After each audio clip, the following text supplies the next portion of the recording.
Oh, welcome. Thank you for being here. This is Light, Laughter, and Lattes. And today I am your host, Patty Markham Peterson. And often it's with Jerry Hapstreet, who is right now basking in beautiful Bali. I got to FaceTime her and see all the beautiful green and water flowing. So let's send her some good vibes. Lucky girl. And I'm here in Upper Michigan, and we're finally getting a taste of spring. It's been a long one. We get little tastes, and our spirits rise, and then we get a day of snow. So that is bringing opportunities for us to keep finding our inner sunshine inside. So thank you for being here on Oneness Talk Radio YouTube, Oneness Talk Radio Facebook, and later on Spotify and the podcasts.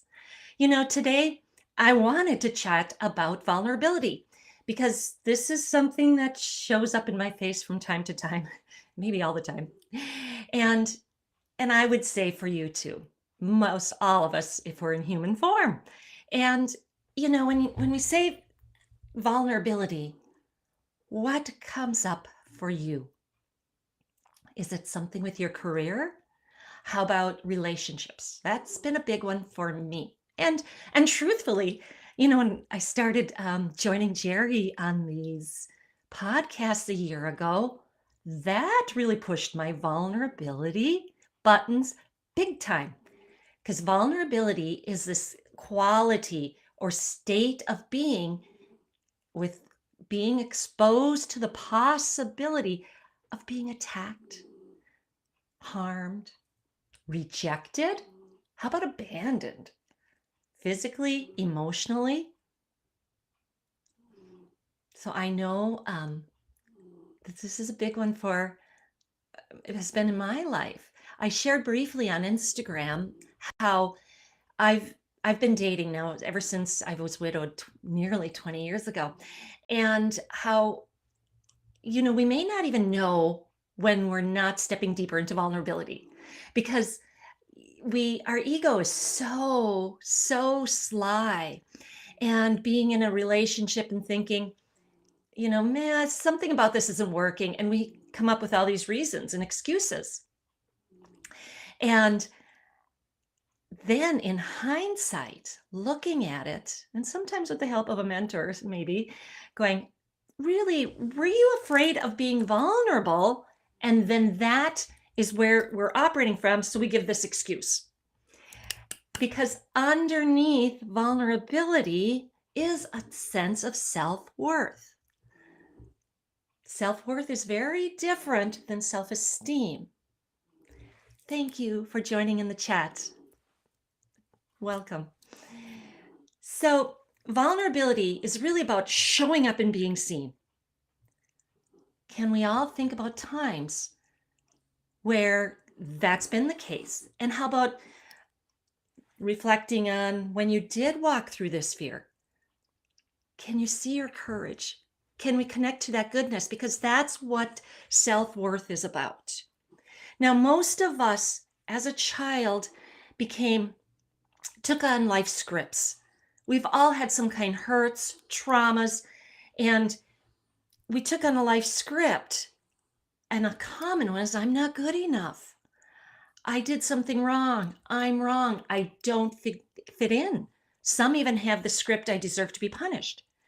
So if these are running unconsciously and they're tied to the egoic self, which is always trying to keep us safe, right? And that's tied to that hurting inner child.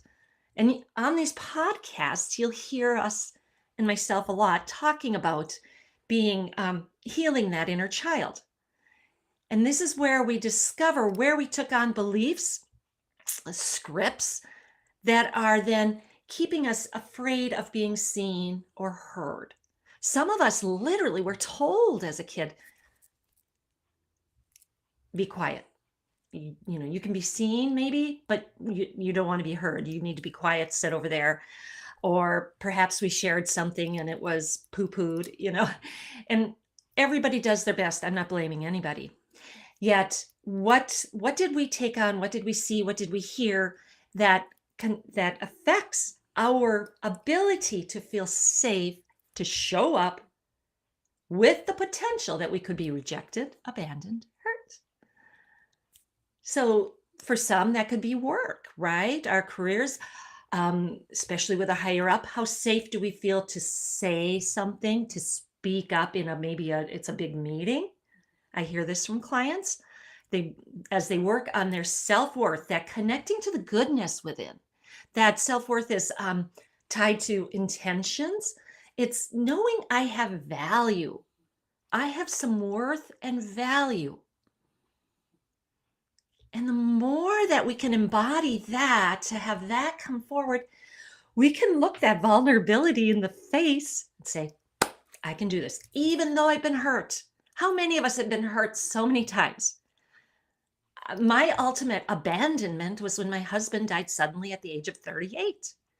And at the time, I'm not seeing it exactly as an abandonment, but yet doing the inner work, that's truly how I felt. How do I trust somebody else to stay here, to be, even, the ultimate death? He didn't consciously choose to leave me, but that's what it feels like. And so many of us have been in other relationships, sometimes our biological family, if we come out to be different or with different views, some people then might be a little bit ostracized. And so if we've had a number of hurts, feeling rejected, that can add to this. I don't know if I'm safe to really be seen, because that possibility is so strong. Yet, what's on the other side of that vulnerability? It truly is greater joy, potential for greater creativity, love, right? If I keep myself in a little box and not be vulnerable, that great love is not going to show up. So it takes each step walking through. Me doing these podcasts, at first I recorded them because it was too scary to think of the technology to do it live. And as we do each step of whatever it is, do we celebrate ourselves? Or are we in such a habit of, the negative? I didn't do good enough. Could I have done it better? So come on, let's see where we did walk through. What positive qualities did I develop by stepping through the sphere? And I stood up. Perhaps it's giving a speech. Isn't that like talking in front of people, one of the top fear lists? I think I've seen that somewhere. It's one of those top ones, right? Because what's the fear operating underneath there? And so the more that we can really connect with that infinite part of ourselves that has that sense of intrinsic value, that has that connection to, even if this blank fails, whatever it is, that I'm still enough. I know for a lot of us, that took some work, because what do we see outside of us in this world? So often it's about what you achieved, the honors, the awards, the grades. I know I strive for good grades because I felt like I got more attention, and more attention to a child can equate with feeling more love. And there's still this, yes, we strive for more of our inner, and not perfection, because perfection has equals insanity, but excellence, I guess, is the word I'm looking for. And versus I have to perform in order to feel loved, to feel accepted, to, I'll only if I get this, well, then I feel like people will see me. Self-esteem is a good thing to have. Self-esteem and confidence, absolutely. Yet that is more tied to that external. It's more tied to our personality self. It's more, getting feedback from what's outside of us. And we all need some of that, right? We have the ego here with us for this ride.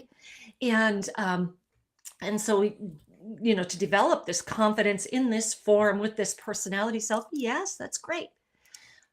But how about that deeper self-worth, where we can a little bit more surrender into who we are, into the infinite flow, and to release control. Ego's all about control.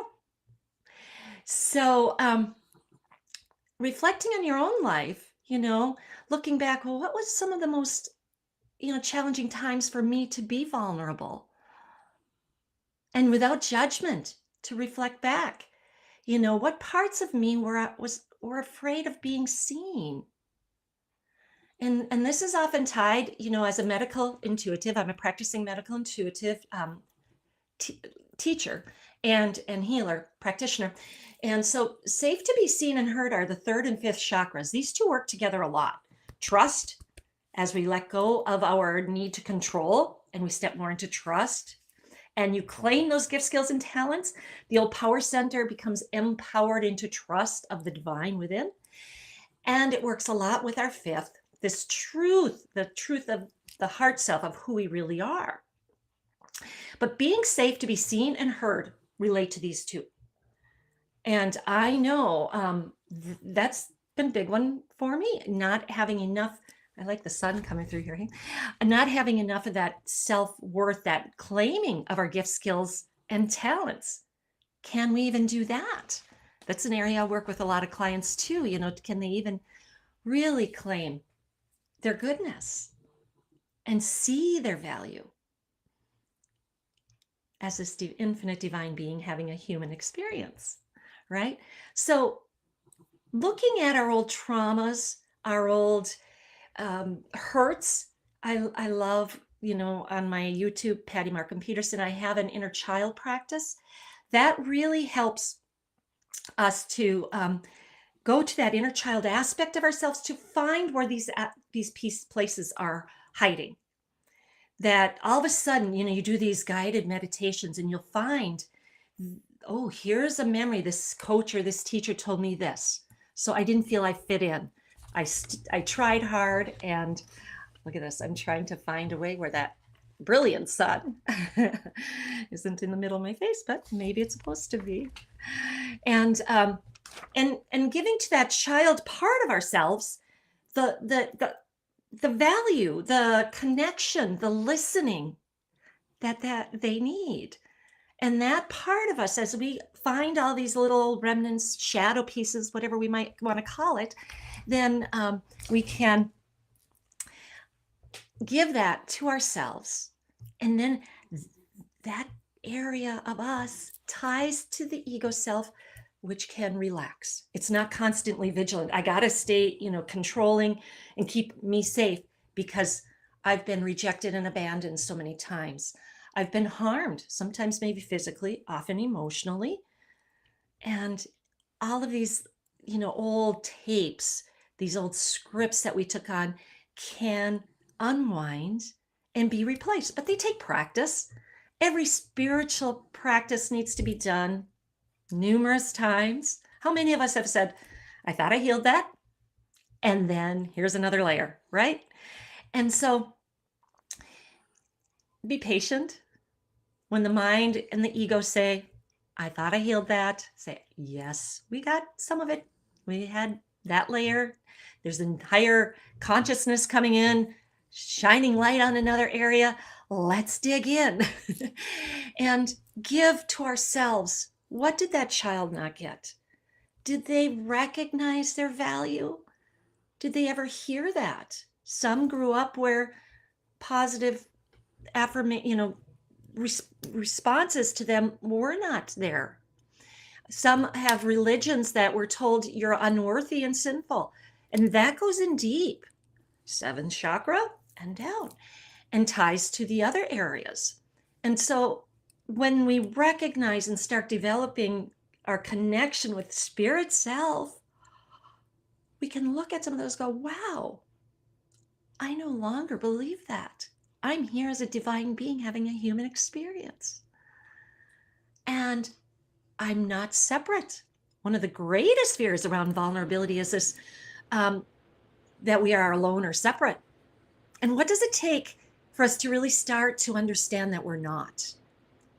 And even when now, I may notice sometime in my life, if I'm really reaching out for something, somebody to fulfill something that I'm needing, are we aware of our needs is another good question. then I'm going, okay, what in me is feeling, either separate or unable to feel this connection to the infinite, to the divine within me and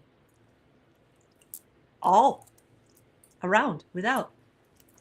So that's the ultimate fear often underneath vulnerability, is this fear of, we came here, and we're born and we feel this separateness. We're this beautiful divine spirit and, floating, all connected.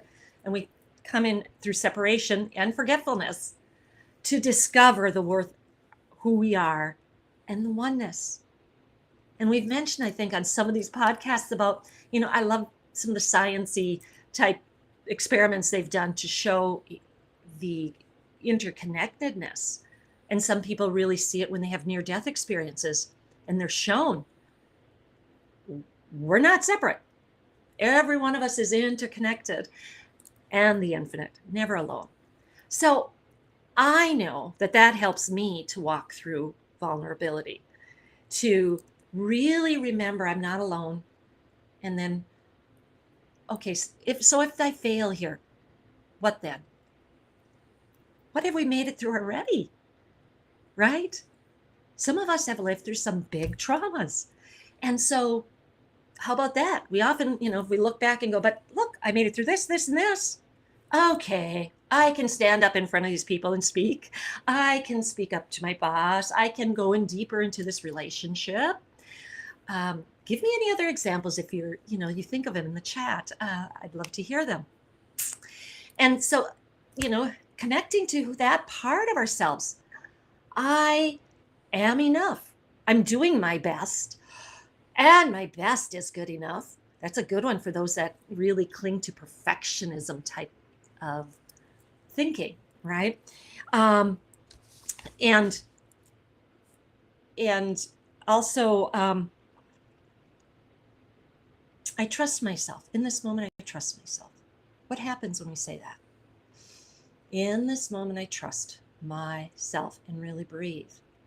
And then take that step and then cheer ourselves on. Really giving, embracing each step, walking through the fears. I don't think fears ever totally go away here in human form. I just think as we develop more of our connection to who we are, to our soul self, and find our value, our self-worth, that we can walk through those fears more easily. How many have an example of something that was really scary before and it's not now? Right? Yeah. Like, I can think of a few myself, like doing this podcast and learning that. So how often are we remembering to honor and see the goodness instead of the lack, what didn't work, or keeping the memories and the tapes of being the abandoned, being rejected, being betrayal. That's a big one. That's one of the deepest. It's deeper than grief even. The betrayal wound in the heart, as a medical intuitive, it's scanning someone's heart. It's you can see it's deep, it's felt, it's seen, it cuts off the flow, but it can heal. It can heal. Yet if you've been betrayed, that's a biggie, and yet you can heal through that and move on, and really to gain the positive of all these challenges we went through. Can we look back and say, because of this pain, I developed this quality? How many of you know somebody that said, my breast cancer was my biggest gift? My heart attack was. I wouldn't have found I can't say that for sure, but because of my husband's sudden death and learning to find a life from all the crumbled pieces, I discovered spirit self. I have a mentor that went bankrupt and said, the big egos have to fall hard. And that was how he found spirit. So in order to heal those old deep tapes and wounds and congested energies that we have, we look at, first of all, feel the pain, feel, what was there, acknowledge it, never deny it and stuff it. That too is cause for illness. dis-ease. And so it's honor the emotion and then give to that aspect of us. What is it needing? I need acknowledgement. I need approval. I need acceptance. Okay, how are we giving that to ourselves? I need love. I need safety. What are the needs? And then let's look and say, can I be really honest? Self inquiry, evolution requires that, right? And raising in consciousness. And we can do it faster now in the energies we're in than ever before. There's a huge gift. And so looking back and going, wow, I learned to trust myself more. I learned, a lot of people say compassion after they've been through something tough.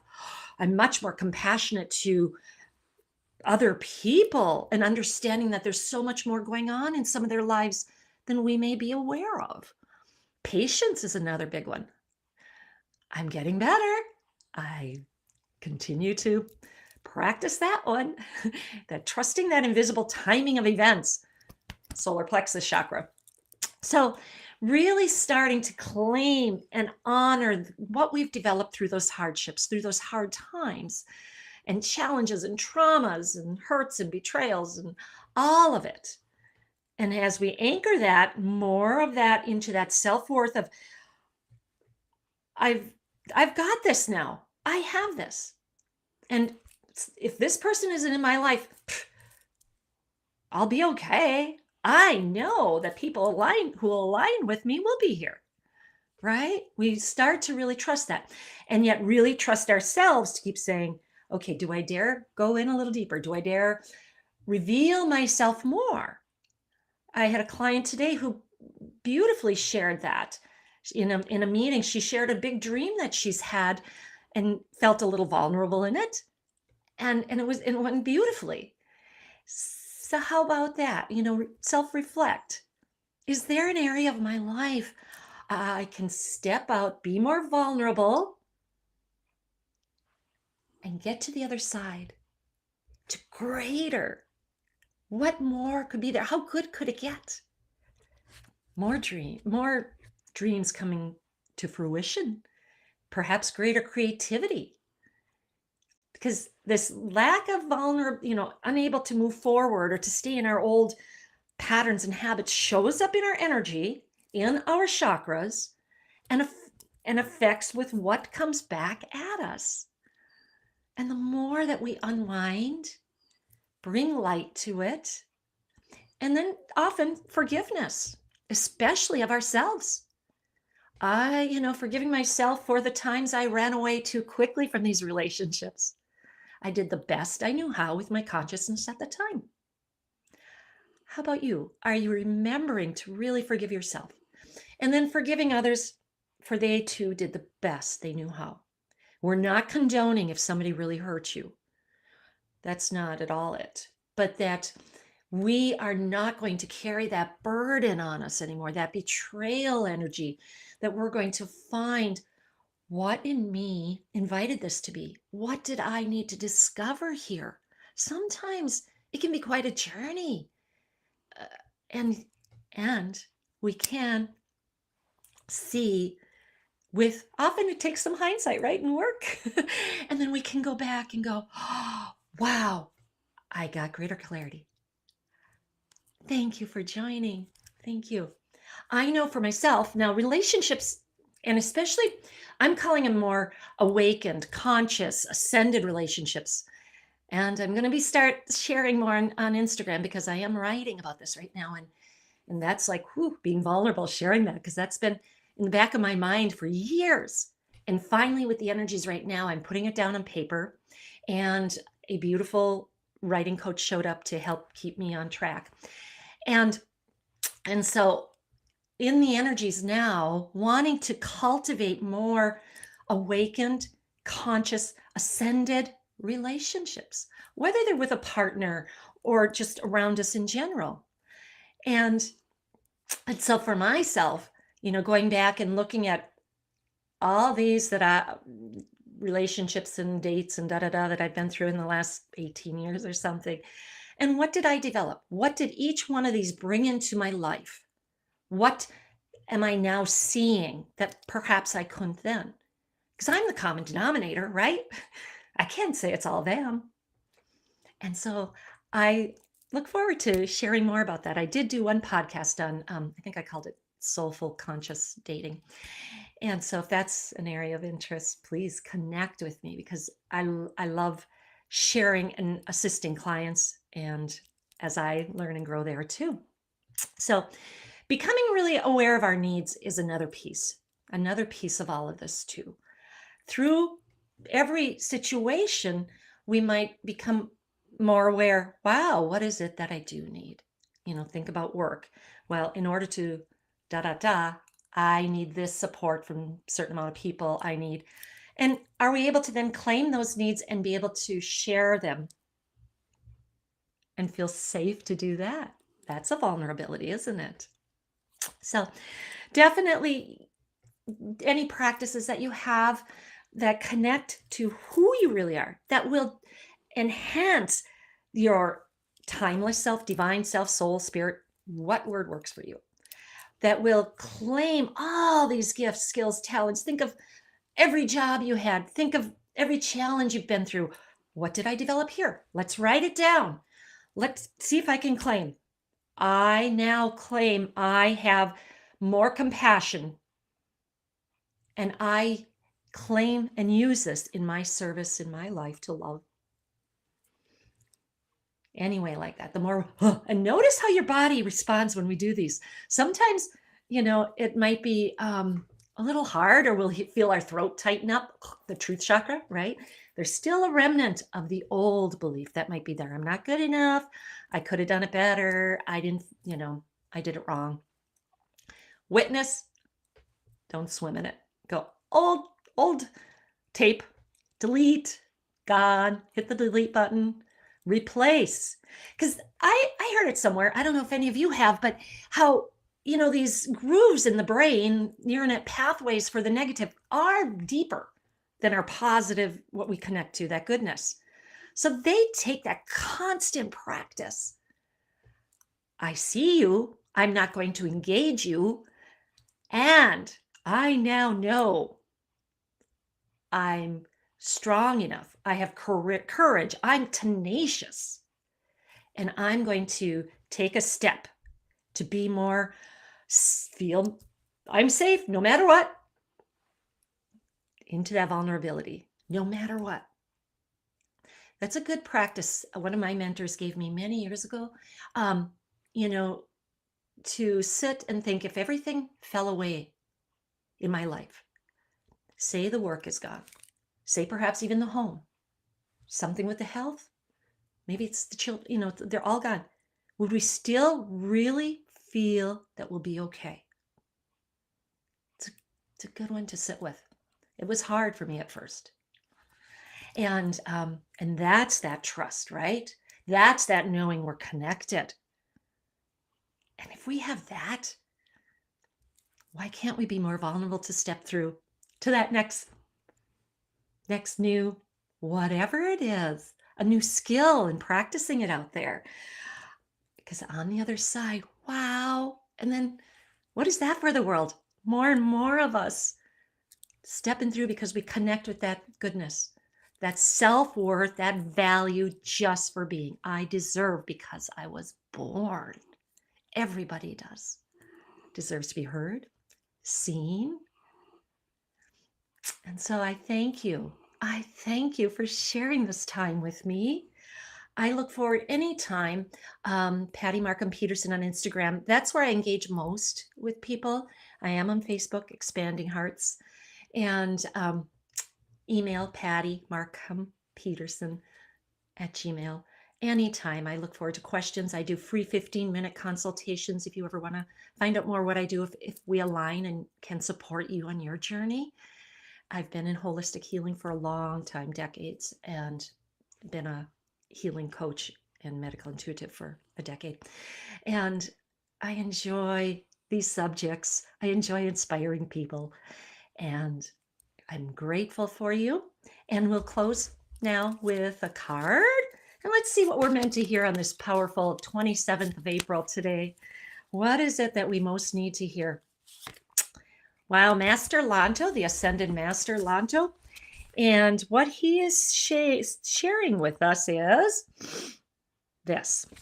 You are divinely inspired. How often do you have a wonderful idea or creation that comes to mind and do not act on it? Is this perfect or what? Your soul is seeking to express its truth as an illumination of all the love that is. To be fully illuminated is an expression of action in a world that is in constant motion. Your divine inspiration abounds at this time, and you are being supported to not hold back on bringing it into form. So there you go. What's inspiring in you, and you're being encouraged to bring it to form? I shared what mine was. I was vulnerable. Take a moment and appreciate the sun. Feel its warmth and appreciate that its presence creates food, shade, shelter, and more. Then begin to allow this illumination to radiate through you and as you. Experience yourself as a divine creator. And from this space, call forth your inspiration and delight in the reconnection that has been established. If that isn't perfect, right? With a beautiful bow of namaste and gratitude, may you go out and have a beautiful evening, day, morning, whatever, when you're listening. And I look forward to seeing you again next week with Jerry Hepster. Namaste.